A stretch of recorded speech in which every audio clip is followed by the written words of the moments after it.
Hello students, welcome है आपका आज की यूपीपीसीएस के प्रैक्टिस सेशन में। आप सभी का वेलकम है। तो चलिए स्टार्ट करेंगे। आज की जो हमारी क्लास है, देखो उत्तर प्रदेश जो पब्लिक सर्विस कमीशन के लिए बच्चे तैयारी कर रहे हैं उनके लिए प्रैक्टिस सेट है और ये प्रैक्टिस सेट आपका डेली होता है, ठीक है। और ये प्रैक्टिस सेट आज हमारा है, यहाँ पे सेकंड प्रैक्टिस सेट है। इससे पहले हम एक कर चुके हैं, तो जो हमने पहला एक करा है वो कल कर लिया है और आज ये हमारा दूसरा प्रैक्टिस सेट है। जो बच्चे यूपी पीसीएस या फिर किसी अन्य राज्य के पीसीएस की तैयारी कर रहे हैं वो इस प्रैक्टिस सेट को ज़रूर यहाँ पे इस क्लास को ज़रूर लें। और जो बच्चे आरओ एआरओ की तैयारी कर रहे हैं उनके लिए तो ये बहुत इंपॉर्टेंट क्लास होने वाली है। तो जो भी बच्चे यूपी पीएससी या फिर किसी भी राज्य के पीसीएस आरओ एआरओ के एग्ज़ाम के लिए या लोअर पीसीएस के लिए तैयारी कर रहे हैं तो यह आप लोगों के लिए क्लास बहुत इंपॉर्टेंट होगी। साथ साथ में देखो जो आपके प्री एग्ज़ाम है, प्री एग्ज़ाम के लिए तो इम्पोर्टेंट होगी ही होगी, लेकिन मेंस के लिए भी इसमें बहुत सारा डेटा आपके एग्ज़ाम्स के लिए होगा, ठीक है। चलिए तो स्टार्ट करते हैं। यहाँ पे पहला सवाल हमने लिया है कि मध्य प्रदेश के निम्नलिखित में से किस जिले में केंद्रीय संचार मंत्री ने प्रधान डाकघर की आधारशिला रखी है। तो मध्य प्रदेश का भाई ऐसा कौन सा जिला है, मध्य प्रदेश के कौन से जिले से प्रधानमंत्री जी के द्वारा केंद्रीय संचार मंत्री प्रधान डाकघर की आधारशिला रखी है। तो भाई यहाँ पे केंद्रीय मंत्री के द्वारा डाकघर की आधारशिला रखी गई है। ये अशोकनगर ने रखी है, छतरपुर ने, या डिंडोरी में, या फिर राजगढ़ में। तो कौन सा जिला हो जाएगा? जिला होगा देखो अशोकनगर। अशोकनगर की बात करें तो देखो जो केंद्रीय संचार मंत्री है इनके माध्यम से मध्य प्रदेश के अशोकनगर जिले में प्रधान डाकघर की आधारशिला रखी गई है। आंसर होगा आपका ऑप्शन ए। अगला सवाल सवाल नंबर 2, भारतीय डाकघर अधिनियम निम्नलिखित में से किस वर्ष में लागू किया गया था। तो भारतीय डाकघर भाई ये अधिनियम कब लागू किया गया था? 1894, 1898, 1904 या फिर 1910। ये अधिनियम लाया गया था 1898। आंसर होगा ऑप्शन बी। 1898 में आपका एक एक्ट लाया जाता है जिसको क्या बोला जाता है? India post office act. तो इंडिया पोस्ट ऑफिस एक्ट आपका कब आया? तो ये आया था 1898 में, ठीक है, 1898 में।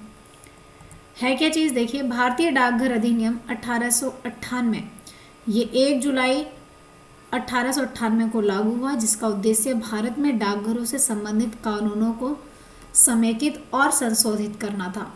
दूसरी बात यह है कि यह केंद्र सरकार के द्वारा दी जाने वाली डाक सेवाओं को विनियमन करने का प्रावधान था। तीसरी बात ये थी इसमें कि यह विधेयक केंद्र सरकार को पत्रों के संप्रेषण पर विशेष अधिकार प्रदान करता है।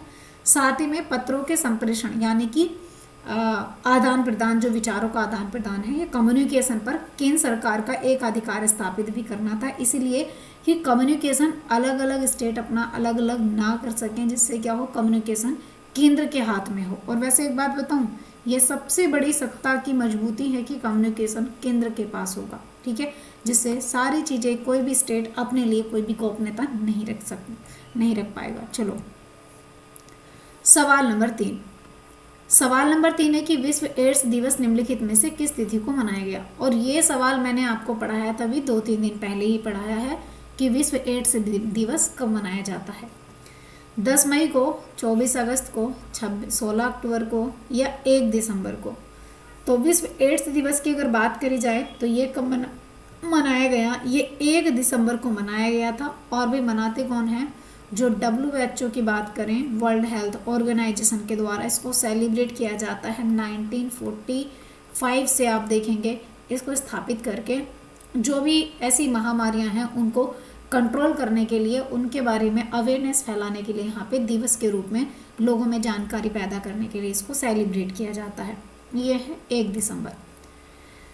तो विश्व एड्स दिवस यह हर एक साल 1 दिसंबर को मनाया जाता है। दूसरी बात, ये एड्स जो है ये क्या है? एड्स एक वायरस से होने वाली बीमारी है और उस वायरस की बात करें तो ये HIV वायरस है। HIV वायरस यानी कि इसको कह सकते हैं यानी कि ह्यूमन इम्यूनो डिफिशियंसी। ह्यूमन ये मानव है, मानव यानी कि ह्यूमन, ह्यूमन इम्यूनो डिफिशियंसी की बात करें तो जो ह्यूमन इम्यूनो डिफिशियंसी वायरस है ना। एक और ये है कि तो ये जो है HIV रोग हो जाएगा। साथ में दूसरी बात ये हो जाएगी कि ये एड्स है। अगर एड्स की बात करें तो ये क्या है, एड्स जो है ये एक्वायर्ड इम्यूनो डिफिशियंसी सिंड्रोम है। सिंड्रोम का मतलब होता है जिसमें एक बीमारी ना बल्कि काफ़ी सारी बीमारी एक साथ जन्म लेती हों। इसके बारे में जागरूकता बढ़ाने और अब तक हुई प्रगति पर विचार करने, साथ में रोग को ख़त्म करने के लिए जो है यहाँ पे बात करी जाती है। ठीक है, इसके प्रयासों पर प्रकाश डालने के लिए एक मंच के रूप में कार्य करता है ये। ठीक है, चलिए आगे बात करते हैं। अगला सवाल, सवाल नंबर 4। सवाल नंबर 4 है कि डिजिटल इंडिया राज्य परामर्श कार्यशाला उत्तर प्रदेश के निम्नलिखित में से किस जिले में आयोजित की गई है। तो डिजिटल इंडिया राज्य परामर्श कार्यशाला उत्तर प्रदेश के निम्नलिखित में से किस जिले में आयोजित की गई थी। मेरठ में की गई थी, सिद्धार्थनगर में, लखनऊ में या फिर आगरा में। इसका सही आंसर क्या हो जाएगा, इसका सही आंसर हो जाएगा आपका, ये की गई थी लखनऊ में। कहाँ पे, ये की गई है लखनऊ में। आंसर होगा ऑप्शन सी। देखिए अच्छा ये इम्पोर्टेंट है क्योंकि जो यूपी के स्पेशल जो एग्ज़ाम होते हैं, पीसीएस हो या फिर लोअर पीसीएस हो, उनमें उत्तर प्रदेश के ये कुछ विशेष सवाल बनते हैं, आप इन पे स्टार जरूर लगाया करें। ठीक है, देखो इलेक्ट्रॉनिक्स और सूचना प्रौद्योगिकी मंत्रालय की बात करें तो जो यहाँ पे माइट मिनिस्ट्री है उसके यहाँ राष्ट्रीय ई गवर्नेंस भाग की बात करें तो इसने उत्तर प्रदेश के विकास प्रणाली निगम लिमिटेड इसके साथ समझौता करके, साझेदारी करके लखनऊ में डिजिटल इंडिया राज्य परामर्श कार्यशाला का आयोजन किया है। चलिए अगला सवाल नंबर 5। सवाल नंबर 5 है यहाँ पे कि राष्ट्रीय ई गवर्नेंस प्रशासन की बात करें तो इसकी स्थापना निम्नलिखित में से किस वर्ष में करी गई है। कब करी गई है इसकी स्थापना, चलिए बताते हुए चलेंगे कि इसकी स्थापना कब करी गई है। बिल्कुल हाँ जी, तो इसकी स्थापना कब करी गई है। राष्ट्रीय ई गवर्नेंस भाग की बात करें 2009 में, 2012, 2015 या 2020। चलिए इसकी स्थापना करी गई है, ये 2009 में इसकी स्थापना की गई थी राष्ट्रीय ई गवर्नेंस प्रभाग की। ठीक है, देखो राष्ट्रीय ई गवर्नेंस प्रभाग की बात करें तो इसकी स्थापना 2009 में की गई और ये क्या है, इलेक्ट्रॉनिक्स और सूचना प्रौद्योगिकी मंत्रालय के द्वारा डिजिटल इंडिया कॉरपोरेशन के तहत एक स्वतंत्र व्यापार प्रभाग के रूप में की गई थी। ये जो है देश भर में ई गवर्नेंस परियोजनाओं के प्रबंधन और कार्यान्वयन में इलेक्ट्रॉनिक्स साथ में सूचना प्रौद्योगिकी मंत्रालय को सहायता भी प्रदान करता है। दूसरी बात यह है इसमें कि ये केंद्रीय और राज्य मंत्री जो होते हैं, केंद्रीय और राज्य मंत्री के जो विभाग हैं और अन्य सरकारी संगठनों को तकनीकी सहायता प्रदान करेगा। ठीक है, तो ये दोनों मिलकर के एक मंच पे काम करने वाले हैं। चलिए सवाल नंबर 6। एक बैठक में केंद्रीय वित्त मंत्री ने निम्नलिखित में से किस राज्य में पूर्वी क्षेत्र के 8 क्षेत्रीय ग्रामीण बैंकों के प्रदर्शन की समीक्षा की है। तो भाई यहाँ पे बताएंगे कि एक बैठक में जो केंद्रीय वित्त मंत्री हैं उन्होंने किस राज्य में पूर्वी क्षेत्र के 8 क्षेत्रीय ग्रामीण बैंक, इसमें जो आरआरबी हैं इनकी बात करें, रूरल बैंक की, तो भाई यहाँ पे ये किस प्रदर्शन की समीक्षा करी है। कौन सा स्टेट होगा, झारखंड, ओडिशा, बिहार या छत्तीसगढ़। तो किन के यहाँ पे आप बताएंगे किस राज्य के पूर्वी 8 क्षेत्र इसमें शामिल किए गए हैं। तो इसका आंसर होगा आपका बिहार के पूर्वी 8 क्षेत्रों की बात करें तो पूर्वी 8 क्षेत्र हैं ग्रामीण क्षेत्रीय बैंकों के प्रदर्शन की समीक्षा करी है बिहार में।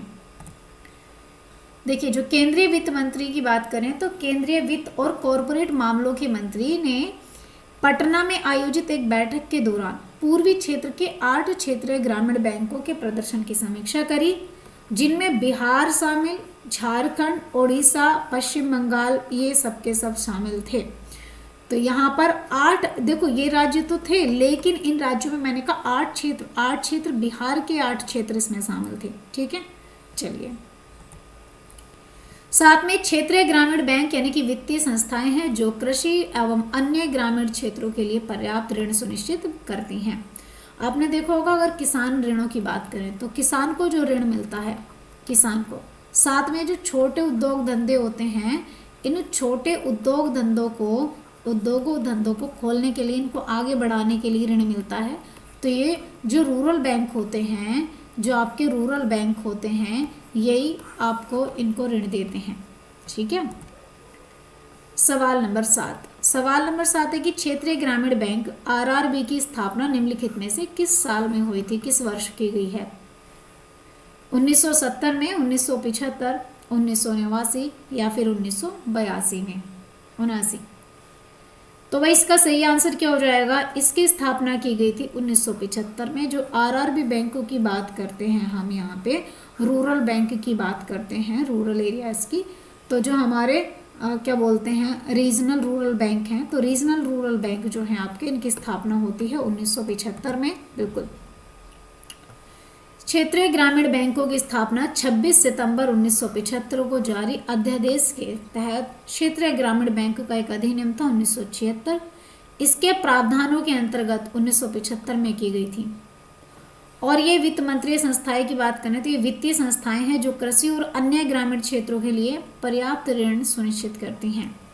साथ में वे ग्रामीण समस्याओं की जानकारी के संदर्भ में एक सहकारी बैंक की विशेषताएं, साथ में व्यावसायिकता और वित्तीय संसाधन जुटाने की क्षमता के संदर्भ में एक वाणिज्यिक बैंक की विशेषताओं के एक साथ जोड़ती हैं।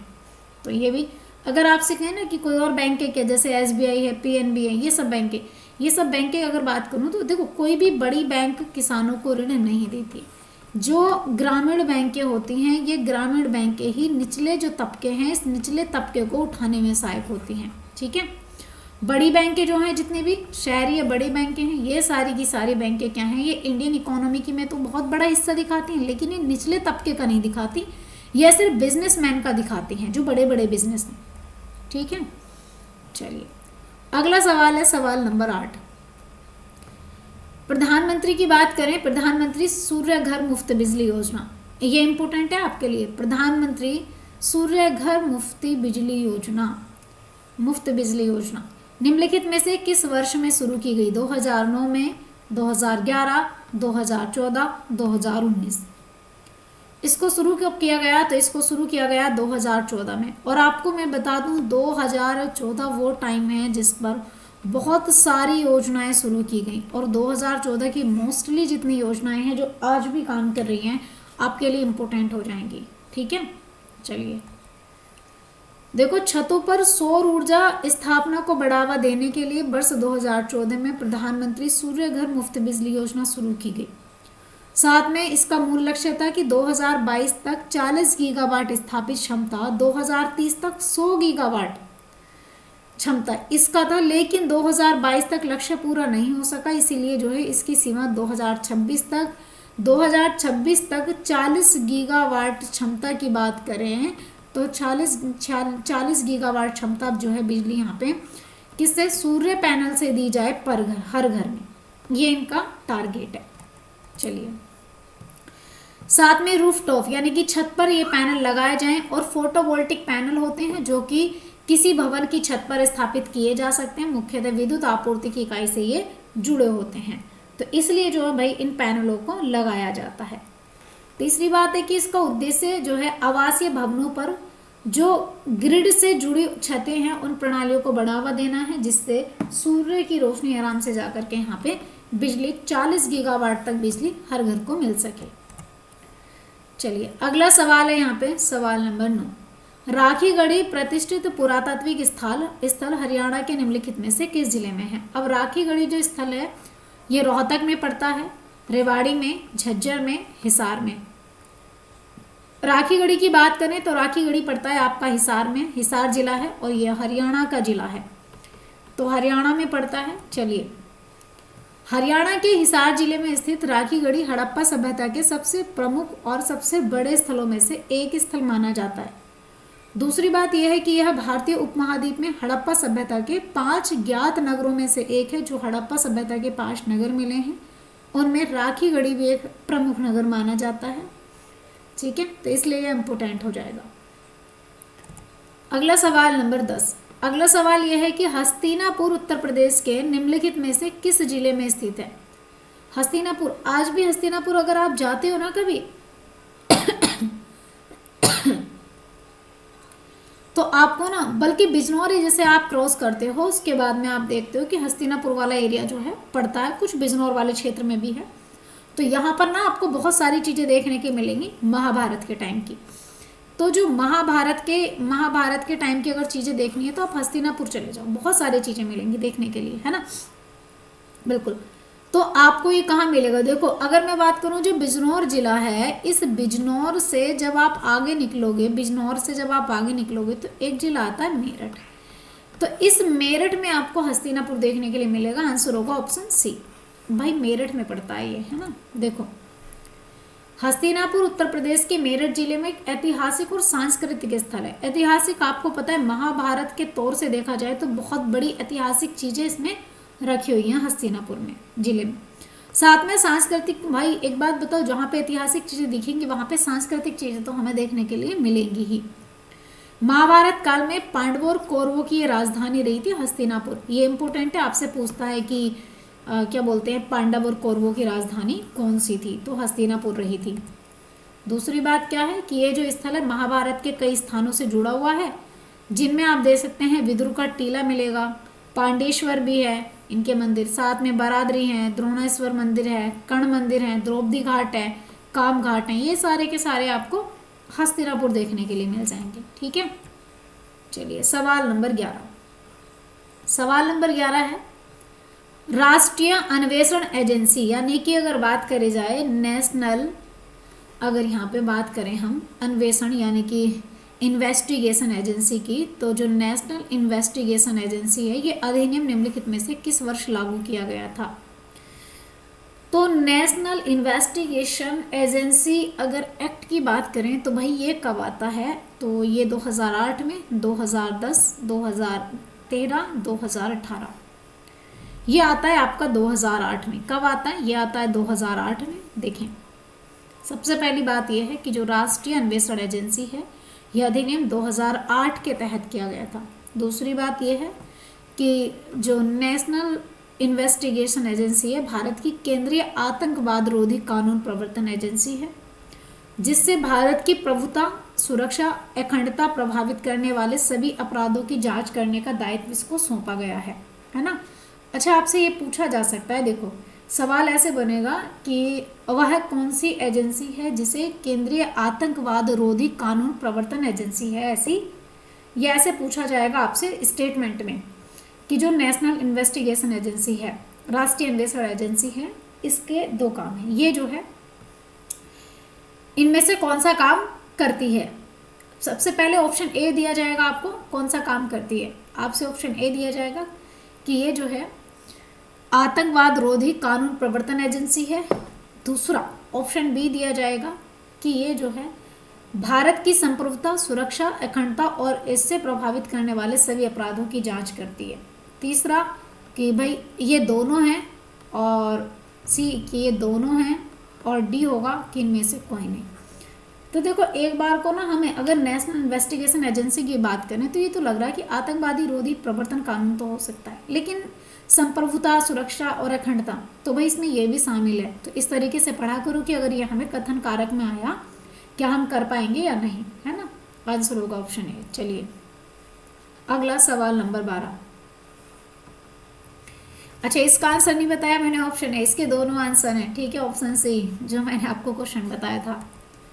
हाँ, सूफी संत मोइनुद्दीन चिश्ती की बात करें तो सूफी संत मोइनुद्दीन चिश्ती की दरगाह निम्नलिखित में से किस राज्य में है? उत्तर प्रदेश में है, राजस्थान में है, जम्मू कश्मीर में है, या फिर नई दिल्ली में है? तो भाई ये दरगाह कहाँ पर हो जाएगी? ये दरगाह होगी आपकी राजस्थान में। कहाँ पर होगी? राजस्थान में। और ये तो बहुत ही फेमस दरगाह है, आपको पता भी होगी। चलिए सूफी संत मोइनुद्दीन चिश्ती की दरगाह सॉरी अजमेर में पड़ती है, और अजमेर पड़ता है राजस्थान में। दूसरी बात यह है कि मोइनुद्दीन हसन चिश्ती का जो जन्म है ये 1141-42 के टाइम पर ईरान में हुआ था, और ईरान के बीच जो सिजिस्तान है जिसको आज सिस्तान के नाम से जाना जाता है, वहाँ पर इनका जन्म हुआ था। और सबसे इम्पोर्टेंट बात यह है कि मोइनुद्दीन मोहम्मद बिन साम जो है गौर ने तराइन के दूसरे युद्ध यानी कि 1192 की बात करें, जो पृथ्वीराज चौहान को हरा दिया था गोरी ने, तो उस टाइम के युद्ध में जो पराजित हुए थे और दिल्ली में अपना शासन स्थापित कर लिया था, उसके बाद में ख्वाजा मोइनुद्दीन चिश्ती ने अजमेर में रहना शुरू कर दिया और वहाँ पर अपने उपदेश देने शुरू करे थे। यह भी आपको ध्यान में रखना है क्योंकि ये टाइम इम्पोर्टेंट है। यहाँ से जो है आप देखेंगे कि मुस्लिम सत्ता भारत में आती है। साथ में अजमेर स्थित उनकी दरगाह पर मोहम्मद बिन तुगलक, शेरशाह सूरी, अकबर, जहांगीर, शाहजहां, साथ में दारा सिकौर, औरंगजेब जैसे शासकों ने प्रदर्शन या उनकी दरगाह पे दर्शन किए हैं। तो इतने सारे लोग इनकी दरगाह से मतलब कह सकते हैं कि इम्प्रेस भी थे। चलिए सवाल नंबर 13, प्राचीन स्मारक और पुरातत्व स्थल और अवशेष की बात करें तो ये अधिनियम निम्नलिखित में से किस वर्ष लागू हुआ था। अब आप कहोगे मैम आप हमेशा बहुत सारे एक्ट पढ़ाती हैं, आपको मैं बता दूं चीज़ें शुरू होने से ज़्यादा पहले ज़्यादा इंपॉर्टेंट होती हैं कि वो किस एक्ट के तहत शुरू की गई हैं, और एक्ट आपके लिए बहुत ही इंपॉर्टेंट है, इसलिए मैं एक्ट आपको ज़्यादा लेके आती हूँ, है ना, आपके लिए। तो ये 1942 के एक्ट में आया था, 1950 के एक्ट में, 1955 या फिर 1958 के एक्ट में। इसका आंसर हो जाएगा यहाँ पे 1958 का एक्ट, यानी कि आंसर होगा ऑप्शन डी। अगर यहाँ पे बात करूँ कि प्राचीन स्मारक, पुरातत्व स्थल और अवशेष की, यानी कि यहाँ पे बात करें अगर आपसे कि जो एंशियंट माउंटेन्स एंड जो आर्कियोलॉजिकल साइट्स हैं इनके रिमेन्स की बात करें तो ये एक एक्ट आता है 1958 में, इसके तहत इनको बनाया गया। ये भारतीय पुरातत्व सर्वेक्षण यानी कि ASI की बात करी जाए, यहाँ पे आर्कोलॉजिकल सर्वे ऑफ इंडिया की, तो इसके कामकाज में ये कंट्रोल करता है, नियंत्रित करता है इसको। दूसरी बात यह है कि सांस्कृतिक मंत्रालय के अधीन जो ASI है इस देश की सांस्कृतिक विरासत के पुरातात्विक अनुसंधान और संरक्षण के लिए प्रमुख गठन भी है ये, ठीक है। चलिए अगला सवाल नंबर 14। अगला सवाल ये कह रहा है कि जून 2024 में निम्नलिखित में से किस शहर को विश्व क्राफ्ट सिटी के रूप में मान्यता दी गई है। तो भाई 2024 में ऐसा कौन सा शहर है जिसको वर्ल्ड क्राफ्ट सिटी के नाम से जाना जा रहा है। श्रीनगर को, जयपुर को, वाराणसी को या फिर मदुरै को। आपको एक बात बता दूं कि एक शहर है जिसका नाम है श्रीनगर, और श्रीनगर ये एक ऐसा शहर है जो जम्मू कश्मीर में पड़ता है। और अच्छी जम्मू कश्मीर की तो मैंने डल झील आपको पढ़ाई थी, है ना, बिल्कुल। तो इसको वर्ल्ड क्राफ्ट सिटी के नाम से जाना जा रहा है, क्यों भाई देखते हैं। जून 2024 में श्रीनगर को विश्व शिल्प शहर यानी कि जो वर्ल्ड क्राफ्ट सिटी है इसके रूप में मान्यता दी गई। दूसरी बात, ये शहर विश्व स्तर पर कश्मीरी ब्रांड जो है यानी कि जो पैसले डिजाइन है इसके लिए जाना जाता है। अब आपसे ये जरूर पूछेगा कि भाई सही बात है वर्ल्ड क्राफ्ट सिटी के नाम से इसको ये फेमस हो रहा है पूरे विश्व में, तो ऐसा क्या क्राफ्ट है, इसके पास क्या शिल्प है, क्या कला है, क्या भाई इसके पास ऐसी क्या कला है। तो जो इसका टैलेंट है, इसकी कला है भाई वो है कश्मीरी ब्रांड, इसके नाम से पैसले डिज़ाइन। तो पैसले डिज़ाइन है ये, और ये साथ में पश्मीना शॉलों में देखा जाता है, पश्मीना ऊन होती है तो ऊनी कपड़ों में, है ना। साथ में जंजाजान और फिलिग्री जैसी शिल्पकलाएं हैं ईरानी कारीगर द्वारा 5 शताब्दी से पहले शुरू की गई थी, वो यहाँ पे देखी जा रही हैं। श्रीनगर की कालीन परंपरा जो है ये 14वीं शताब्दी के अंत में सूफी संत सैयद अली जो हमदानी के साथ शुरू हुई थी, और वर्ष 2021 में इसे शिल्प और लोक कलाओं के लिए यूनेस्को क्रिएटिविटी सिटी के रूप में मान्यता दी थी। और ये आपसे पूछा जाएगा कि इसको यूनेस्को क्रिएटिव सिटी के रूप में कब मान्यता दी थी, इसको इम्पोर्टेंट मार्क करना, ठीक है। चलिए तो इसका आंसर हो जाएगा ये। आगे बात करते हैं, अगला सवाल है हमारा 15 नंबर का। किस मुगल कालीन चित्रकार ने बीजापुर के शासक सुल्तान आदिल शाह का चित्र बनाया था। तो चलिए बताएंगे भाई, फारूक बेग ने या फिर मंसूर ने, मीर सैयद अली या फिर बासावन ने। इसका आंसर हो जाएगा फारूक बेग, आंसर होगा ऑप्शन ए। देखो जहांगीर के समय प्रमुख चित्रकारों में फारूक बेग और दौलत, साथ में मनोहर, बिसनदास, मंसूर, साथ में अबुल हसन थे ये। फारूक बेग ने बीजापुर के शासक सुल्तान आदिल शाह का चित्र बनाया था। दूसरी बात, अकबर के समय प्रमुख चित्रकार की बात करें तो मीर सैयद अली थे, दसवन थे, बसावन थे, ख्वाजा अब्दुल मुकुंद आदि ये थे। आईने अकबरी में कुल 17 चित्रकारों का उल्लेख किया गया है। सवाल नंबर 16, अलाउद्दीन खिलजी ने किस वर्ष अपनी राजधानी सीरी को नींव रखी थी। तो भैया सीरी की नींव रखी थी, तो भाई अलाउद्दीन खिलजी ने अपनी राजधानी बनाई थी सीरी, तो भैया किस वर्ष बनाई थी, ये इंपॉर्टेंट सवाल होगा आपके लिए। 1313 में, 1297, 1306, 1303। तो भाई अलाउद्दीन खिलजी की बात करें तो इसने अपनी राजधानी जो है सीरी बनाई थी, और इसने अपनी राजधानी बनाई थी 1303 में। कब बनाई थी, 1303 में। देखो पहली बात तो ये है कि जो अलाउद्दीन खिलजी था उसने 1303 में अपनी राजधानी सीरी बनाई और उसने कुतुब मीनार से भी ऊंची एक मीनार बनवाई, लेकिन उसका निर्माण पूरा नहीं कर पाया। ठीक है। दूसरी बात यह है, उसने सीरी राजधानी की आवश्यकता को पूरा करने के लिए हौज खास बनवाया था, और ये जो है एक बहुत बड़ा तालाब था, मतलब जलाशय था, इसका निर्माण करवाया। और उसने कमल की आकृति वाले घोड़े की नाल के आकार के मेहराब के साथ अर्धवृत्ताकार प्रवेश द्वार भी यहाँ पे बनवाया था। और ये हौज खास आपको पता है कहाँ देखने के लिए मिलेगा? एक मेट्रो स्टेशन पड़ता है दिल्ली के पास की बात करें तो बिल्कुल उसकी कॉपी में वहाँ पे देखने के लिए आपको मिल जाएगा हौज खास। साथ में ये प्रवेश द्वार अलाई दरवाजा के नाम से प्रसिद्ध हुआ और इस्लामी वास्तुकला के इतिहास में एक श्रेष्ठ मेहराब का प्रतिनिधित्व भी करता है, जो किसके द्वारा बनवाया गया था? अलाउद्दीन खिलजी के द्वारा। ठीक है। चलिए, बाजार नियंत्रण प्रणाली भी इसी ने दी थी, घोड़ों को दागने की कला भी। अगला सवाल नंबर 17, निम्नलिखित में से कौन सी जनजाति अंडमान निकोबार से संबंध नहीं रखती है? सेंटनलीज है, ओंग है, या फिर यहाँ पे जारवा है, या रेड्डी है? तो इसका सही आंसर क्या हो जाएगा? देखो ये कौन सी है? ये है ओंग जनजाति। कौन सी हो जाएगी? ओंग।